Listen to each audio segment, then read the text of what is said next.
lecture is all about your project manager, the liver. Everything that comes into the body, first of all, has to go to the liver. So if it's environmental poison, the liver says, we'll wrap that up in fat and store it. Sometimes, if it's an environmental poison that's not too toxic, the liver says, we can actually adjust that and help to eliminate it. Break down the food to singular structures. But I'm going to have a look at a type of food that is incredibly popular today. It's the carbohydrates. Used to be called starches, so really now they're called carbohydrates. So let's do a carbohydrate assessment and look at what most Americans and Australians and English, no matter where I go, what do they have for breakfast? Cereal, yeah? Cereal. And because not many people cook anymore, it's usually the dry cereal. It's very popular because you pour the cereal into a bowl, put milk on it, goes like wet tissue paper down the hatch in 10 minutes, out the door.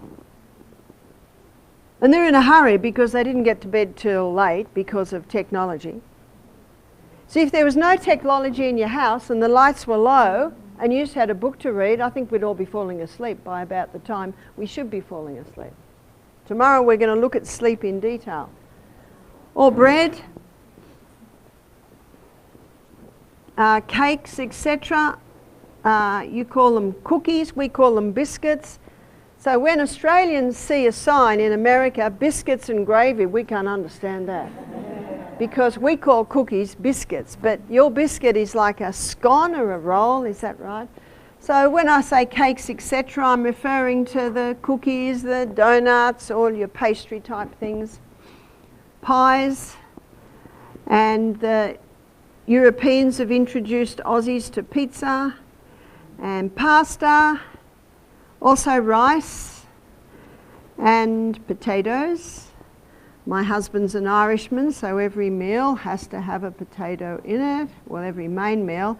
And then last and certainly least in nutritive value is the pure crystallized acid extracted from the sugarcane plant. Would you agree with me? High carbohydrate consumers. In the gastrointestinal tract, these are all broken down to a singular structure called glucose. And glucose is the main fuel used by every cell in the body. So they're all broken down in the gut. As you saw last night, starts in the mouth and then finishes off by the pancreas, and broken down to glucose. Glucose goes into the blood. Then it goes on the M1 main highway, portal vein, straight to the project manager. And then the project manager determines what happens to the glucose. So the first place it'll go is to the cell. So once again, let's go to the CBD, Central Business District of the human body. So the glucose goes into the cell and it goes through a 20-step pathway. This 20-step pathway gives us 2 units of energy. And isn't that why we eat? We eat to get glucose to give fuel to every single cell. The end result of the 20-step pathway is a chemical form of glucose called pyruvate. And pyruvate, as the chemical form of glucose, gets fed into the next section. This is the 8-step pathway. And this 8-step pathway delivers to us a very impressive 36 units of energy. So the question is, how come a 20-step pathway only gives us 2 units and an 8-step pathway gives us 36 units? The difference is oxygen. And tomorrow I'm going to explore oxygen. This pathway does not use oxygen. And so it produces energy by the process of fermentation. And by the way, how are you going to feel if every single one of your 100 trillion cells has enough oxygen going in to get down to there?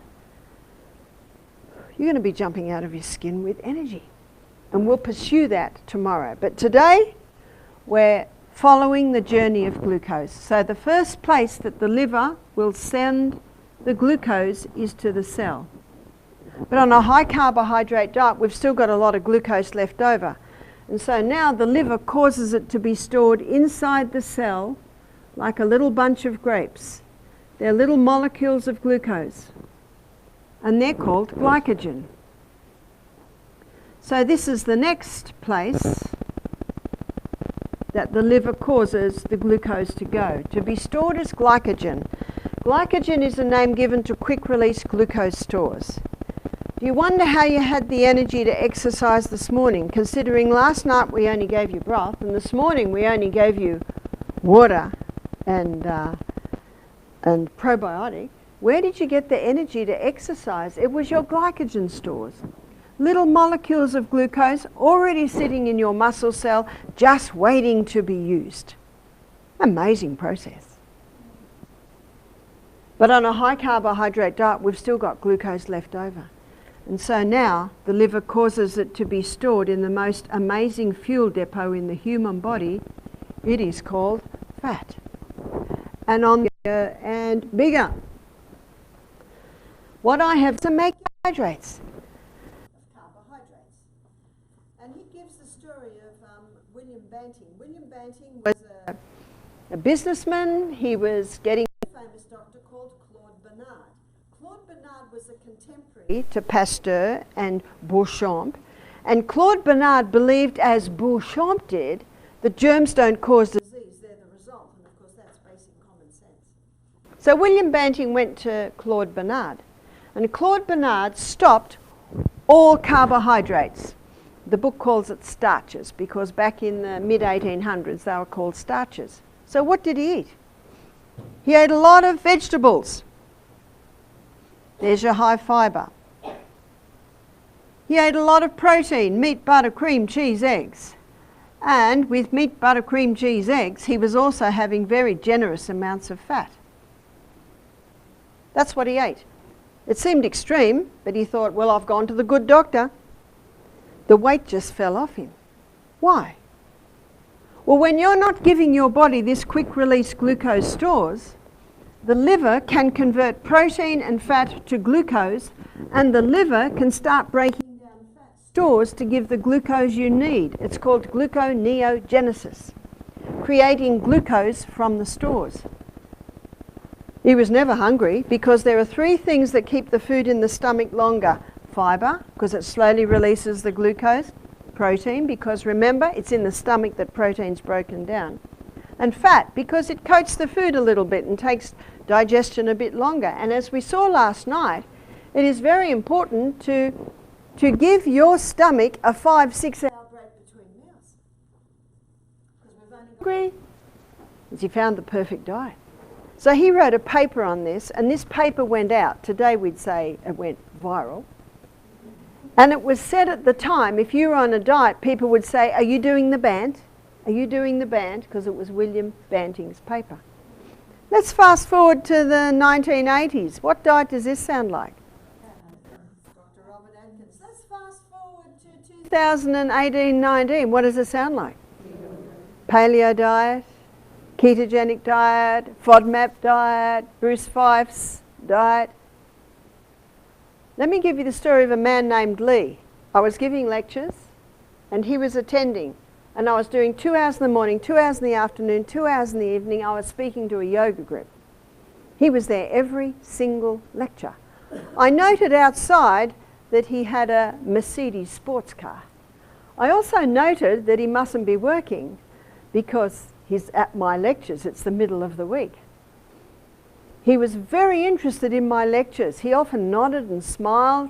He was very fit. I could see the outline of his biceps, his pecs. He looked like early 60s. After 3 days, he came up to me. He said, I've got a story for you. He said, I used to be obese. I said, really? I'm all ears. What happened? He said, I went to the doctor. My blood pressure was up. My blood sugars were up. Cholesterol up. Doc said, you got to go on meds. He said, no, I'd rather not. He said, all right, you've got to stop all fat. He said, I wasn't eating much fat. But he said, I stopped all fat. Because isn't it the theory that it's the fat? He went back 3 months later. He'd lost 2 kilos. What's that? 4 pounds. Not much when you're... Now, he was 150 kilos, so that would be 300 pounds. What's 2 pounds when you're 300 pounds? Not much. Or 4 pounds. Doc said, nah, it's not working. You've got to go on the meds. He said, give me a minute. Give me a little bit of time.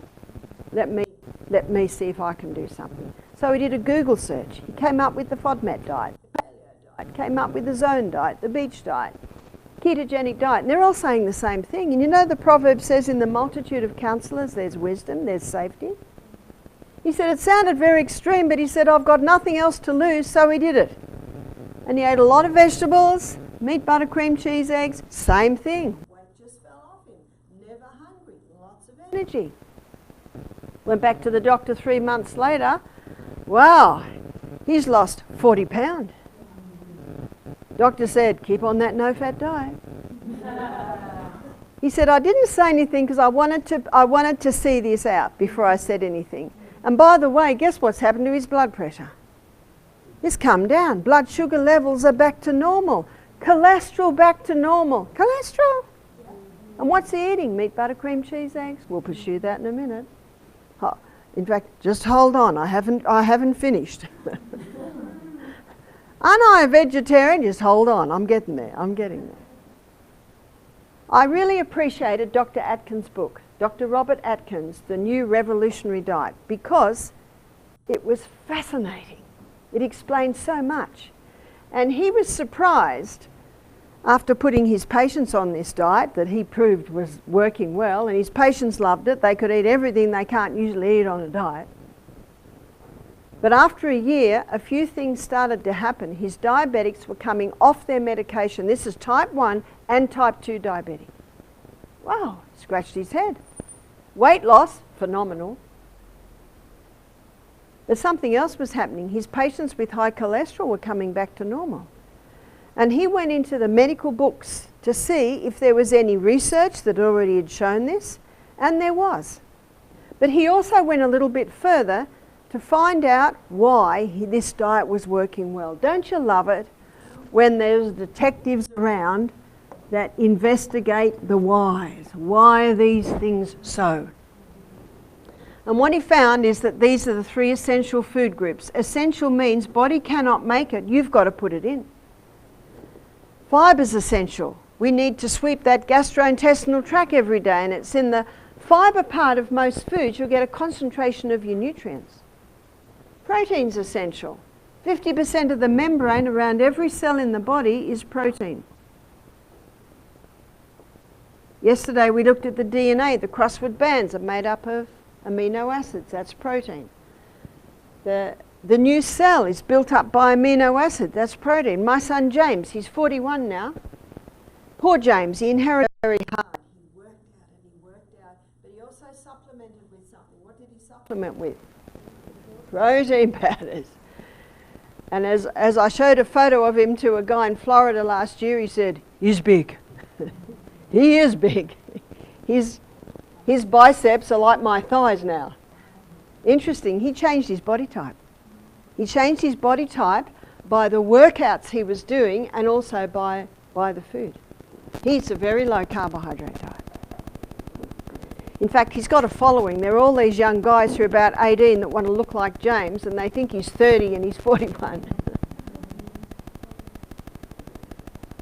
50% of the membrane around every cell in the body is fat. 300 pound. It's the membrane around the cell.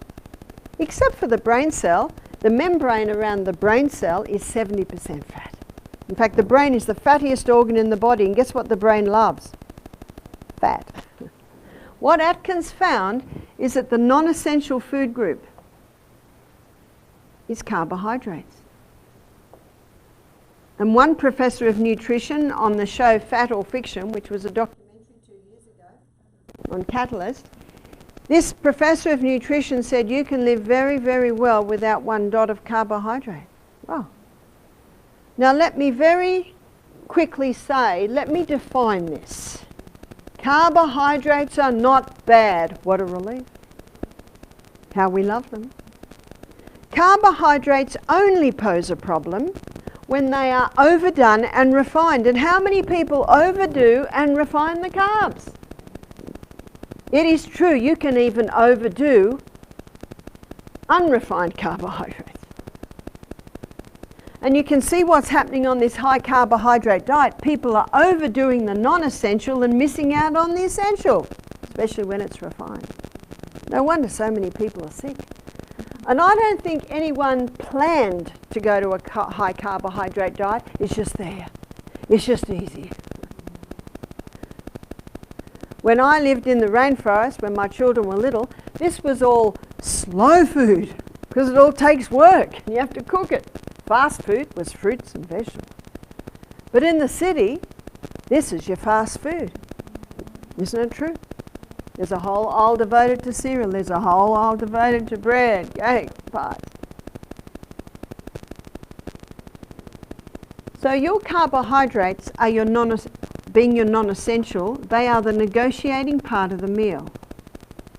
And the negotiations change depending on your size, depending on your weight, depending on your height, depending on your sex, depending on your physical, mental output through the day.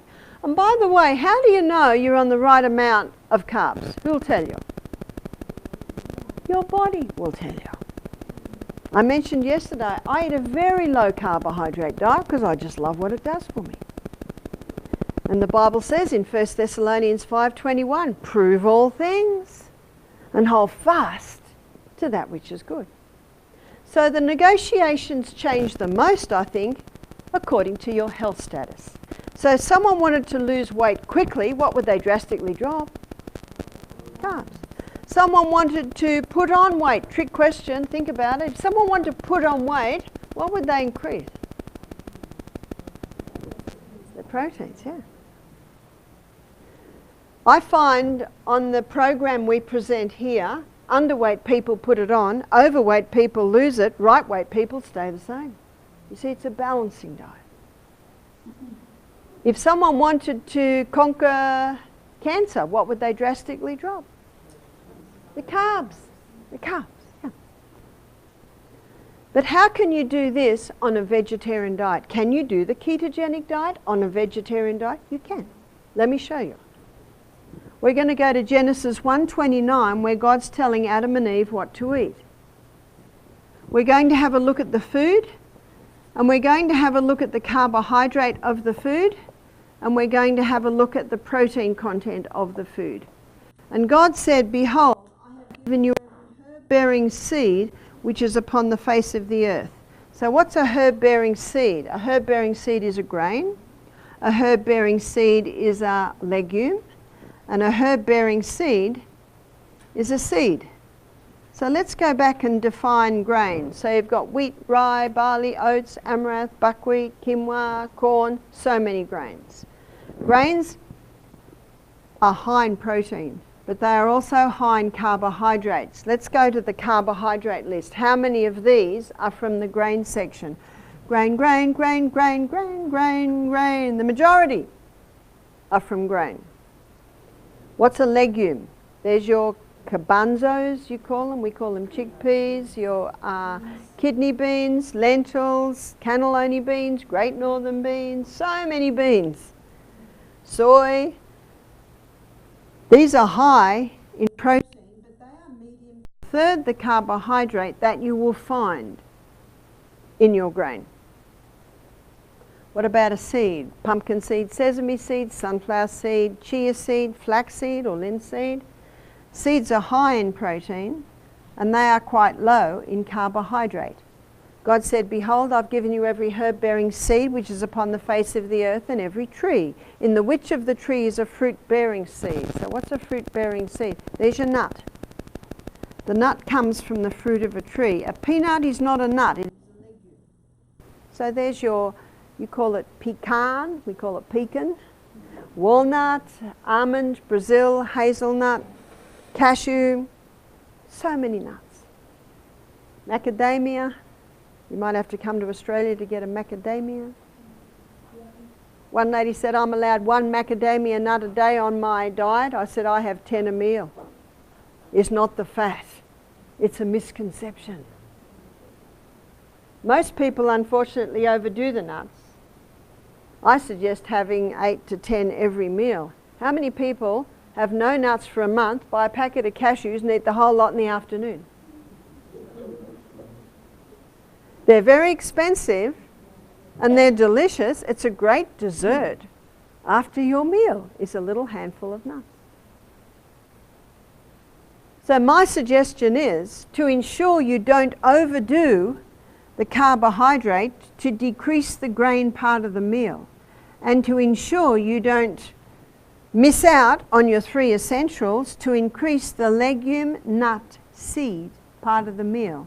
And tomorrow, when your tummies have food in them, I'll talk in a little bit more detail on ratios.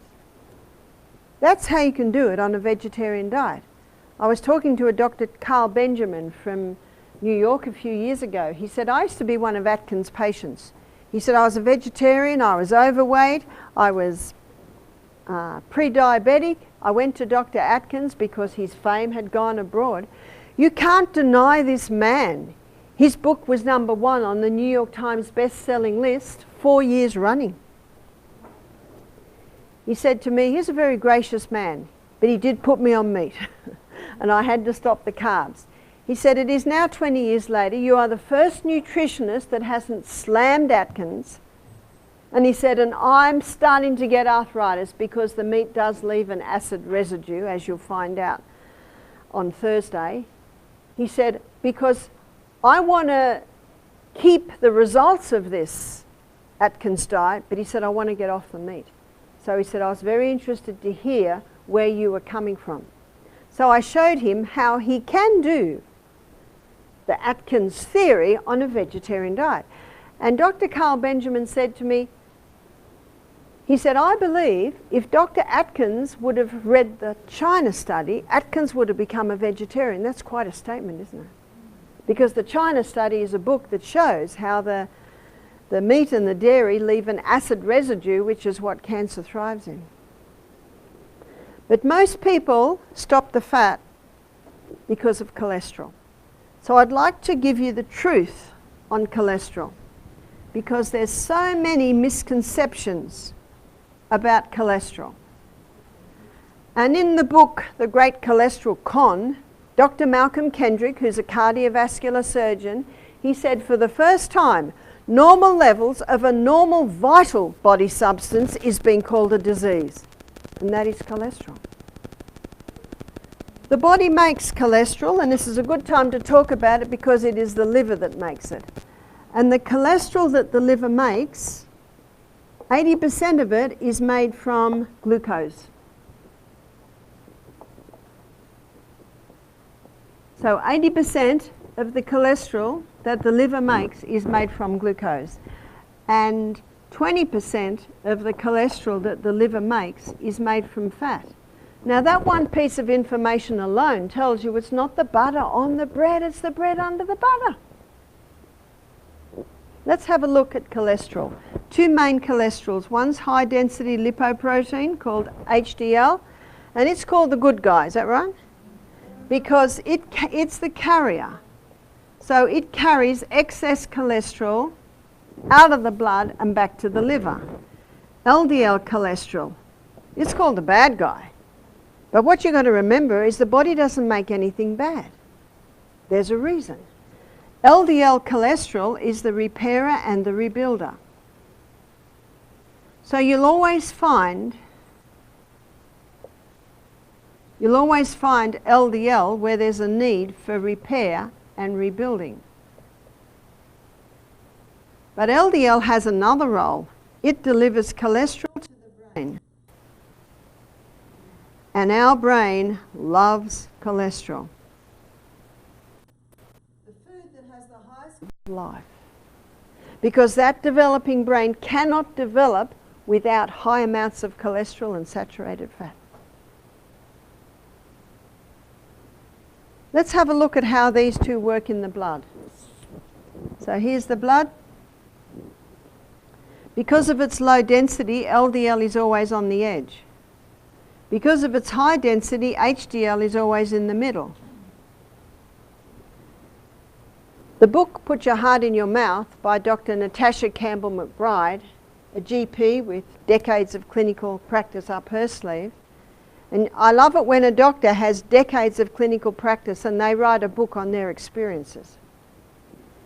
She spends the first 3 chapters of her book showing what causes a deterioration of the arterial wall. Environmental poisons. So it's very important that you be that you investigate what's in your laundry detergent, what you're washing your dishes with, what you're putting on your skin, what's in your toothpaste, what's in your shampoo, what's in your skin creams, what's in your clothes, what's in your food. These are all environmental poisons, and when they get into the blood, these poisons can break down or damage the endothelium cells that line the wall of the artery. Mold. When mold is in the blood, it's toxic. It can break down the endothelium cells. Heavy metals. Mercury can break down the endothelium cells. Cigarette smoke with its nicotine, it can break down the endothelium cells. Also, one cigarette has 4,000 chemicals, so you've got a double whammy effect there. Who's going to plug up the holes, students?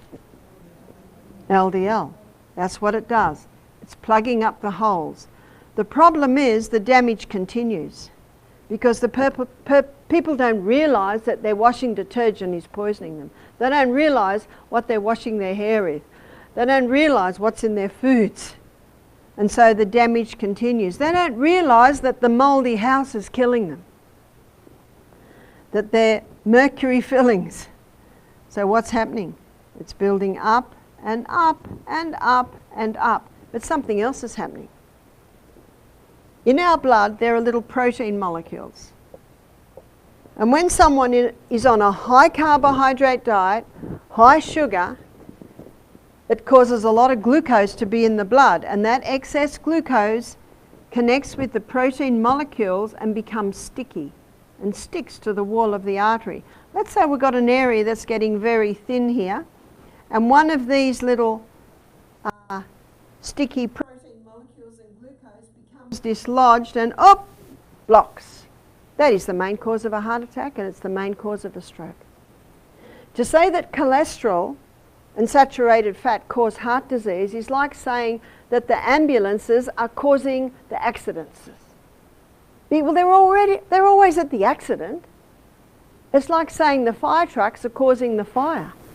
Well, have you noticed that is the one common denominator at every fire is a fire truck? What causes heart disease and stroke, students? It's damage to the arterial wall. And remember, Dr. Natasha Campbell-McBride, she spends 4 chapters going through all the environmental poisons and chemicals that we are exposed to today, that little by little are causing this damage. I had a friend ring me. His name's Dr. David Harris in Australia. He's a cranial sacral specialist. He said, "Barb, I've just had 5 bypasses." 5 bypasses, he's late 50s. This guy's vegetarian. He goes to Europe every year and cycles for 200 Ks. He's incredibly fit. 5 bypasses. He's a vegetarian. He said, "Barb, it's genetics." Genetics loads the gun, David. Lifestyle pulls the trigger. He said, "Well, my father died from a heart attack fairly young, but he did drink and smoke." Well, it's obvious there. Both of those damage that arterial wall. I said, "David, go home and watch my liver lecture and get back to me." He rang me back a week later. He said, "I found the cause." You see, there is always a cause. He said, "When I was a child, both my parents were chain smokers. So this passive smoke is going into this little boy, and already as a child, he's getting damage to his arterial walls. And what's happening when damage happens as a child, you've also got scar tissue, and that's not as strong." He said, "In 2010, I wanted to put on muscle, so I started eating swordfish." Swordfish. The bigger the fish, the higher the accumulation of mercury. After 6 months, he got mercury poisoning, started to slur his speech. Can you see what's caused his build-up on his arteries? A combination of the passive smoking, the chemicals there, he said, "Aha." In Australia, was probably about 2 months ago, front page of a big newspaper, the whole page was black. Had white writing on the top, "Serial killer," and down the bottom, 51 victims a day. Open the page, heart disease. It's the number one killer in America, it's the number one killer in Australia. What are they doing? Well, back in the 80s, what did they do? They started a type of diet to try and conquer this thing. It's called the fat-free diet. Is that right? Has that fixed it? Not at all. Not at all. So, to get people off butter, they created margarine. Has that fixed everything? No. Still the number one killer. What can we do now? Put everyone over the age of 50 on the statin drugs. They're the cholesterol-lowering medication. What do these statins do? They block the pathway in the liver that the liver uses to make cholesterol. But this same pathway that the liver uses to make cholesterol, it also uses to make coenzyme Q10. So someone can go on the statin drugs to reduce their risk of heart disease and increase their risk. Are you ready for the side effects of cholesterol-lowering medication? Muscle wasting, dementia, Alzheimer's, memory loss, and they've just added another one, breast cancer, because all our sex hormones are made from cholesterol. Interested? I've got a book at home, it's called Lipitor, Thief of Memory. And this man that wrote the book is a medical doctor and an astronaut. He had to have his yearly checkup, his late 50s, goes to the doctor. Doctor says, whoa, your cholesterol levels are a little bit high. I want to put you on this cholesterol-lowering medication. Now, he went on it because he didn't want to die of a heart attack. Why did he go on it? Fear. No one wants to die. 6 weeks later, his wife found him out in the yard, underneath a tree, wandering around. She went up to him. He didn't know who she was. He didn't know who he was. He didn't know where he was. She took him to the doctor and they gave him some fancy name. Does that help? In a lucid moment, he thought, could it be that med? So he stopped the Lipitor. Within a couple of weeks, his mind was clear again. A year later,